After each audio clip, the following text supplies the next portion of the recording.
मुकद्दस फतेह अर्ज है जी। सारे श्रद्धा सहित बुलाओ फतेह जी। वाहिगुरू जी का खालसा वाहिगुरू जी की फतेह।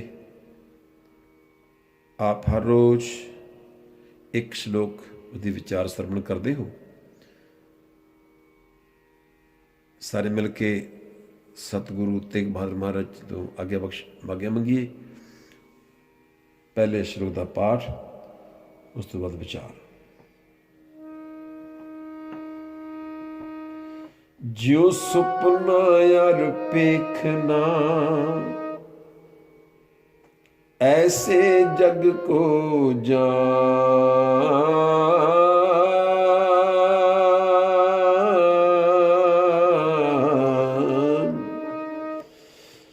इनमें कश साचो नहीं,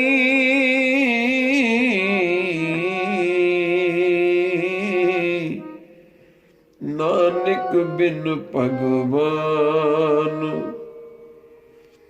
इनमें कश साचो नहीं, नानक बिन भगवान, नानक बिन भगवान। ज्यों सुपना अर पेखना, ऐसे जग को जान, इनमें कस साचो नहीं, नानक बिन भगवान। जगत नूं इवें समझो जिवें सुपना, जिवें तमाशे की थोड़े चिर लई होंद हुंदी है, पर थोड़े चिर लई है, पर भगवान तो बिना उस नूं आपां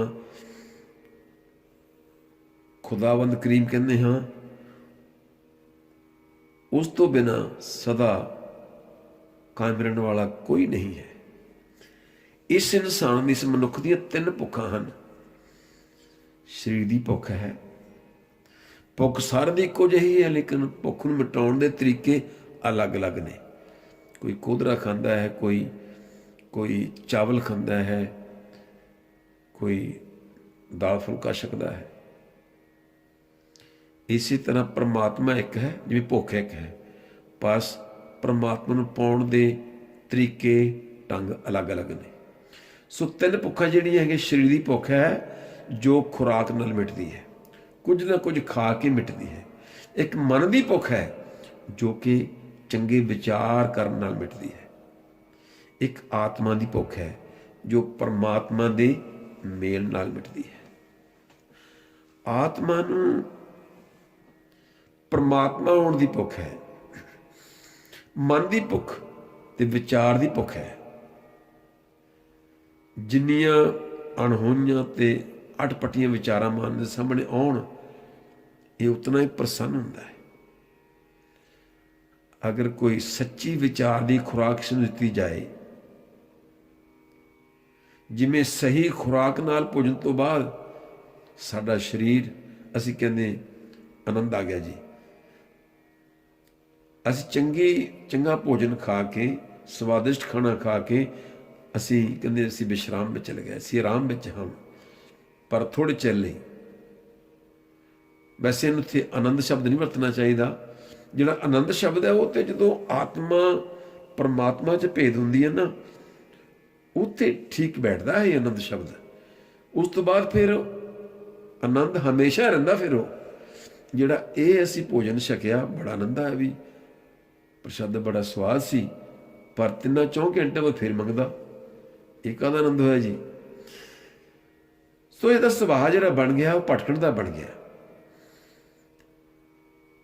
टिक जाण नाल, एक जगह टिक जाण नाल मौत है। इसलिए विचारां दी मौत। इसलिए विचारां विचों विचारां अगे तो अगे सुपने ये लैंदा रहिंदा है। मन सुपनियां दा जीवन जीउंदा है। ये चाहुंदा नवीनता, हर कुछ नवां होवे, नवां होवे। झूठ नवें तो नवां हो सकता है, और रोगता तो एक ही है, बीमारी नवी तो नवी है। इस वास्ते ਸਤਿਗੁਰੂ ਇਸ ਤਰ੍ਹਾਂ ਸੁਚੇਤ ਕਰਦੇ ਨੇ। ਮਿਥਿਆ ਭਰਮ ਅਰ ਸੁਪਨ ਮਨੋਰਥ, ਉਹ ਸਤ ਪਦਾਰਥ ਜਾਣਿਆ, ਸੁਕਿਰਤ ਮਨਸਾ ਗੁਰੂ ਉਪਦੇਸੀ, ਜਾਗਤ ਹੀ ਮਨ ਮਾਨਿਆ।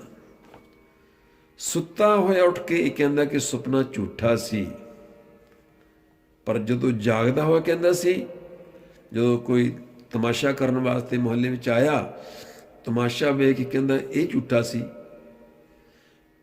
ਪਰ ਪਹਿਲਾਂ ਕਹਿੰਦਾ ਕਿ ਉਸ ਤਮਾਸ਼ੇ ਵਾਲੇ ਨੇ ਬੜੇ ਨੋਟ ਬਣਾਤੇ, ਰੁਪਈਏ ਬਣਾਤੇ, ਤੇ ਮਗਰੋਂ 2-2 ਪੈਸੇ 3-3 ਰੁਪਈਏ ਵਾਸਤੇ ਮੰਗਦਾ ਫਿਰਦਾ ਹੈ।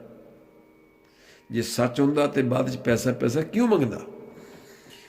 ਜਦੋਂ ਮਨੁੱਖ ਤੋਂ ਸੁਪਨਾ ਜਾਗਦਾ ਕਹਿੰਦਾ ਕਿ ਸੁਪਨਾ ਝੂਠਾ ਹੈ, ਜਦੋਂ ਤਮਾਸ਼ਾ ਵੇਖਦਾ ਕਹਿੰਦਾ ਹੈ, ਜਦੋਂ ਬਿਲਕੁਲ ਸੁਚੇਤ ਹੋ ਜਾਂਦਾ ਹੈ ਆਪਣੇ ਆਪ ਵਿੱਚ, ਜੋ ਤਮਾਸ਼ਾ ਮੁੱਕਦਾ ਹੈ, ਮਦਾਰੀ ਖੇਲ ਖਤਮ ਕਰਕੇ ਉਹ ਤੁਰਿਆ ਜਾਂਦਾ, ਕਹਿੰਦਾ ਤਮਾਸ਼ਾ ਝੂਠਾ ਸੀ।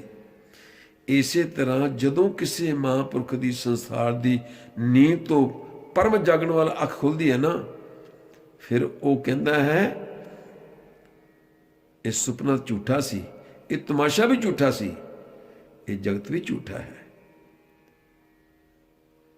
ਅਤੇ ਉਸ ਕੋਲ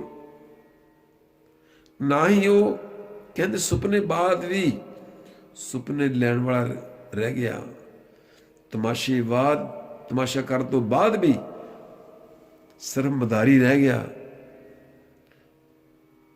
ਜਗਤ ਤੋਂ ਬਾਅਦ ਵੀ ਸਿਰਫ ਰਚਨਾਹਾਰੀ ਰਹਿ ਗਿਆ। ਫਿਰ ਜਗਤ ਵੀ ਤਮਾਸ਼ਾ ਹੈ, ਫਿਰ ਸੱਚ ਕੀ ਹੈ? बाजी घर जैसे बाजी पाई, नाना रूप एक दिखलाई, सांग उतार थम्यो पसारा, तब एको एकंकारा।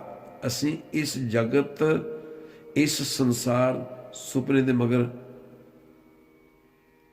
इस सुपने विच अस जी रहे हैं। कई बारी जेकर वो मदारी दस देवे मैं इस तरह करके तमाशा करदा पैसे बनाउंदा हाँ, तो फिर जिन्हों पता है वो बिच बैठा होया वो हैरान नहीं होएगा। जिन्हों की मदाई नाल मित्रता बन जाए, उन्होंने खेल का राज समझा देवे, फिर खेल वेखदा वो आम बंदे वांगू हैरान नहीं हुंदा। कभी एक गुरबाणी च एक प्रमाण दिता है, कह कबीर ठग स्यों मन मानिया, कह कबीर ठग स्यों मन मानिया, गई ठगौरी ठग पहचानिया। ऐसे जीवन विच तमाशा नहीं रहिंदा, मदारी दी कला आ जाती है। ऐसे जीवन दे विच सुपना भी नहीं रहिंदा, ऐसे जीवन विच जगत की असारता नहीं, सच की थिरता आ जाती है। वो फिर उन्हें होश आ जाती है। फिर वो कहता है कि एक कबीर साहब का श्लोक है, वो आपां इस श्लोक का सहारा लेंदे हां। कबीर माया डोलनी, कबीर माया डोलनी, पवन झकोलन हार, संतों माखन खाया, छाछ पिए संसार। जदों समझ आ गई, जदों खबर कर आंदी होई, लुट लवे किताबां कोई। जदों समझ हुण कहंदा कि असीं तां पवित्र नाम जप के अपने जीवन नूं, अपनी आत्मा नूं परमात्मा च भेद कर लिया, असीं मक्खण खा लिया, लेकिन जिहड़ी लस्सी सी ना, लस्सी वो संसार पी रहा, संसार इस तमाशे में जी रहा है, इस सुपने में जी रहा है। संतों माखन खाया, छाछ पिए संसार। ये संसार लस्सी पी रहा लेकिन मक्खण असी खा रहे, क्योंकि सानू असली नाम का पता लग गया, असली जिहड़ा सच की सी वो पता लग गया। ये संसार सुपना है।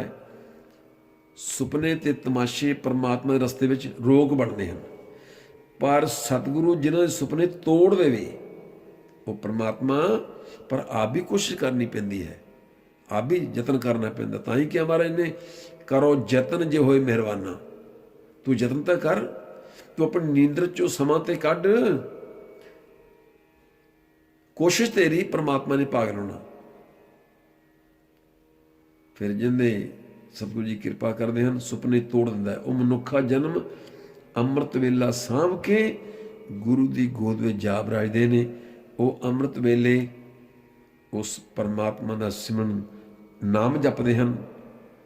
ਸੁਪਨੇ ਤੋੜਨ ਵਾਲੇ ਸਤਿਗੁਰੂ ਦਾ ਸਾਨੂੰ ਹਰ ਵੇਲੇ ਧੰਨਵਾਦ ਹੀ ਕਰਨਾ ਚਾਹੀਦਾ ਹੈ।